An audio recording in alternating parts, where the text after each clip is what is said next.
আজ আমরা দেশের ইতিহাসের অন্যতম বড় একটি আর্থিক কেলেঙ্কারির গভীরে যাব। অভিযোগ উঠেছে এস আলম গ্রুপের বিরুদ্ধে। আর অভিযোগটা হলো দেশের জিডিপির প্রায় 4% টাকা ব্যাংকিং সিস্টেম থেকে হাতিয়ে নেওয়ার। চলুন এই চাঞ্চল্যকর ঘটনার ভেতরের গল্পটা একটু খুঁজে দেখি। অঙ্কটা একবার ভাবুন তো, প্রায় 2 লক্ষ কোটি টাকা। এই পরিমাণ টাকা দেশের ব্যাংকিং ব্যবস্থা থেকে বের করে নেওয়া হয়েছে বলে অভিযোগ। এটা আসলে এতটাই বিশাল যে বাংলাদেশের 2023 সালের মোট জাতীয় উৎপাদনের বা জিডিপির প্রায় 4% সমান। অবিশ্বাস্য। তো আসল প্রশ্নটা হলো, এত বিপুল পরিমাণ টাকা গেল কোথায়? এটাই আমাদের আজকের অনুসন্ধানের মূল ফোকাস।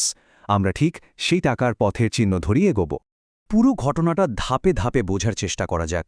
প্রথমে আমরা দেখব এই আর্থিক ক্ষতির বিশালতা, তারপর কিভাবে ব্যাংকগুলোকে কবজা করা হয়েছিল, এরপর দেখব বিলিয়ন ডলারের লোন স্কিমটা আসলে কী ছিল, সেই টাকা কিভাবে দেশের বাইরে গেল, এবং সবশেষে এর পেছনে থাকা নিখুঁত এক্সিট স্ট্র্যাটেজি বা বেরিয়ে যাওয়ার পরিকল্পনাটা কী ছিল।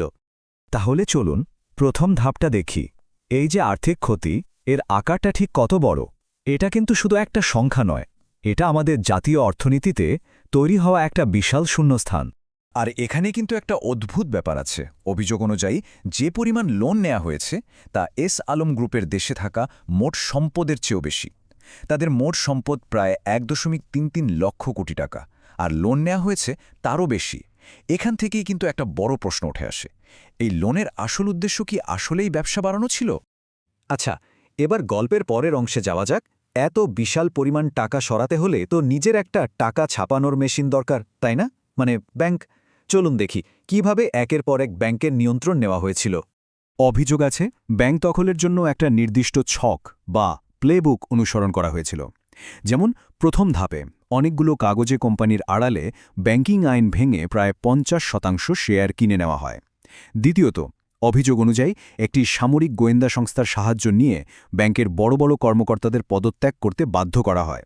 আর সবশেষে চেয়ারম্যান, এমডি মতো গুরুত্বপূর্ণ পদগুলোতে নিজেদের আস্থাভাজন লোক আর পরিবারের সদস্যদের বসিয়ে দেওয়া হয়। ভেতরের একজন পরিচালক নাম প্রকাশ না করার শর্তে যা বলেছেন তা শুনলে অবাক হতে হয়। তিনি জানান, ব্যাংকের তৎকালীন চেয়ারম্যান, নির্বাহী কমিটির চেয়ারম্যান আর এমডিকে বোর্ড মিটিংয়ে ঢুকতেই দেওয়া হয়নি। জানা যায় 2017 সালে ইসলামী ব্যাংক আর সোশ্যাল ইসলামী ব্যাংকের মতো বড় ব্যাংকের ক্ষেত্রে ঠিক এভাবেই নিয়ন্ত্রণ প্রতিষ্ঠা করা হয়েছিল। তো ব্যাংক তো দখলে আসলো, এবার আমরা দেখব মূল আর্থিক কারসাজির প্রক্রিয়াটা।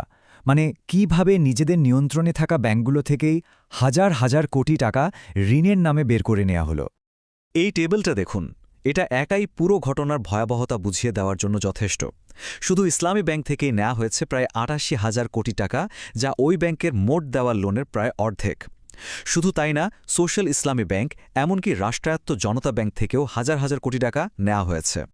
দেখুন, ব্যাংকিংয়ের একটা সাধারণ নিয়ম হল, কোনো ব্যাংক তার মূলধনের 25% বেশি ঋণ একটা গ্রুপ বা ব্যক্তিকে দিতে পারে না। কিন্তু এখানে সেই নিয়মটাকেই বারবার ভাঙা হয়েছে। এর মানে হল ব্যাংকের ভেতরের নিয়ন্ত্রণ ব্যবস্থাটা পুরোপুরি ভেঙে পড়েছিল। আর এই স্লাইডটা পরিষ্কারভাবে দেখাচ্ছে যে জালিয়াতিটা ঠিক কিভাবে হয়েছে। যেমন ধরুন, S Alam cold rolled steel নামের একটা কোম্পানির বার্ষিক আয় মাত্র 400 কোটি টাকা, অথচ সেই একই কোম্পানির নামে ঋণ নেওয়া হয়েছে প্রায় 84,000 কোটি টাকা। অভিযোগ আছে এই অসম্ভবকে সম্ভব করা হয়েছে ভুয়া কাগজপত্র দেখিয়ে। এখন আমরা টাকার পিছু পিছু দেশের বাইরে যাব। বাংলাদেশ থেকে বের হওয়ার পর এই বিশাল অঙ্কের টাকা শেষ পর্যন্ত সিঙ্গাপুর আর সাইপ্রাসে কিভাবে পৌঁছালো, চলুন সেই পথটা খুঁজে বের করি। টাকা পাচারের এই পাইপলাইনটা কিন্তু ছিল দারুণ পরিকল্পিত। প্রথমে দেশে বিভিন্ন কাগজে কোম্পানির নামে বড় বড় লোন নেওয়া হয়। এরপর আমদানির আড়ালে ওভার ইনভয়েসিং করে, মানে পণ্যের দাম অনেক বেশি দেখিয়ে অতিরিক্ত টাকাটা বিদেশে পাচার করা হয়। সেই টাকা সিঙ্গাপুরের হোল্ডিং কোম্পানিতে জমা করে কেনা হয় বড় বড় হোটেল আর দামি সম্পত্তি। সিঙ্গাপুরে এই কেনার সম্পদগুলোর তালিকাটা একবার দেখুন তো। Hilton garden inn, holiday inn express, Ibis নোভেনার মতো নামকরা সব হোটেল, আর সাথে প্রায় 30 মিলিয়ন সিঙ্গাপুরি ডলারের একটা বিশাল বাড়ি। এই বাস্তব সম্পদগুলি আসলে পুরো আর্থিক অপরাধটাকে আমাদের চোখের সামনে জীবন্ত করে তোলে। আর ঠিক এখানেই গল্পের আসল মোচড়টা। সিঙ্গাপুরে এই সব সম্পত্তি কেনার যে কোম্পানির কাগজপত্র, সেখানে এস আলম এবং তার স্ত্রী নিজেদেরকে সাইপ্রাসের নাগরিক হিসাবে পরিচয় দিয়েছেন। এই ছোট্ট তথ্যটাই তাদের চূড়ান্ত পরিকল্পনার একটা বড় ইঙ্গিত দেয়। চলুন এবার এই মহাপরিকল্পনার শেষ ধাপে যাওয়া যাক, যেখানে সম্পদ সুরক্ষিত করা এবং সব ধরনের জবাবদিহিতা এড়ানোর জন্য একটা নিখুঁত ব্যবস্থা করা হয়েছিল। এই টাইমলাইনটা খেয়াল করুন, কি ঠান্ডা মাথায় পুরো পরিকল্পনাটা সাজানো হয়েছে। গণমাধ্যমে এই নিয়ে খবর আসার প্রায় 1 বছর আগেই 2022 সালের অক্টোবরে এস আলম ও তার পরিবার বাংলাদেশের নাগরিকত্ব ত্যাগ করেন। পরে যখন হাইকোর্ট তদন্তের নির্দেশ দেয়, তখন রিপোর্ট বন্ধ করার জন্য 4টি পত্রিকার সম্পাদকসহ বেশ কয়েকজন সাংবাদিককে আইনি নোটিশ পাঠানো হয়। তো এতক্ষণ আমরা একটা নির্দিষ্ট ঘটনা আর তার নায়কদের দেখলাম, কিন্তু এবার আমাদের একটা বৃহত্তর প্রশ্ন নিয়ে ভাবতে হবে। কারণ এটা শুধু একটা গ্রুপ বা একজন ব্যক্তির বিষয় নয়, এটা পুরো সিস্টেম বা ব্যবস্থা নিয়ে একটা বড় প্রশ্ন।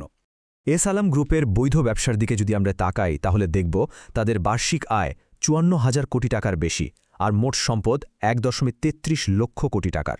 এই তথ্যটা আমাদের মনে একটা গুরুত্বপূর্ণ প্রশ্ন তৈরি করে।